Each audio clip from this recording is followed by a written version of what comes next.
All right, first off, I want to identify what Gloria said about all the medical establishments that support or that do not support parental consent.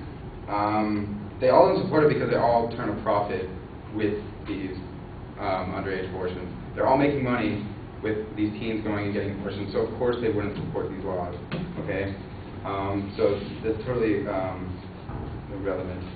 They also mentioned that Roe versus Wade, that this law attacks and will diminish what Roe versus Wade established in abortion rights.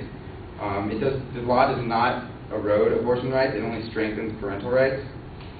Also, they mentioned that girls would seek back alley abortions when confronted with telling their parents that they were pregnant.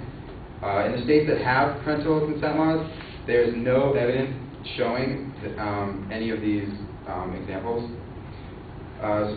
They also said that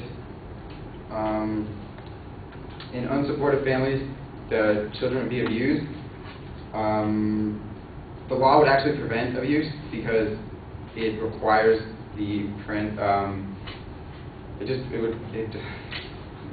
would prevent the abuse from parents because they would have to. The child would be able to tell the medical professional if they started to be abused by their parents when they gave the notification to their parents and when they sought for consent.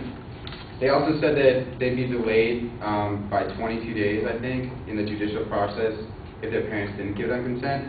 In the states that have these parental consent laws, there's also no evidence showing any of that.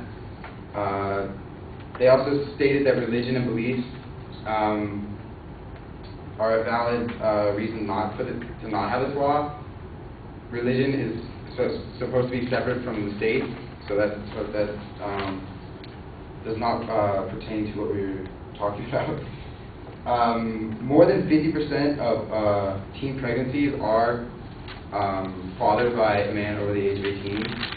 So that is statutory rape, and that's illegal. And by not having this law, we are condoning illegal activity.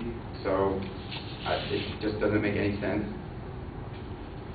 A teen must get, or an underage girl must obtain parental consent for any other medical procedure. So why not for abortion?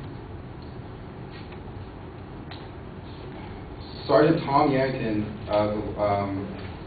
states that such laws will prevent abuse, and he quotes, "The biggest difference is that the abuse would have ceased," or when asked about how the law would have changed a girl's situation after being abused, he stated that the biggest difference is that the abuse would have ceased immediately. Second of all, she would have been receiving counseling immediately, which is going to help her through the healing process and allow her to move on with her life.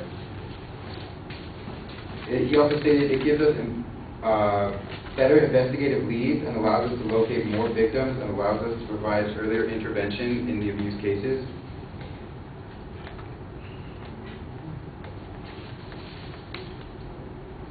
Senator John Pinkerton of California also stated that most voters agree that it is outrageous to allow a child to undergo any surgical procedure, let alone an invasive, irreversible procedure such as abortion, without parental involvement.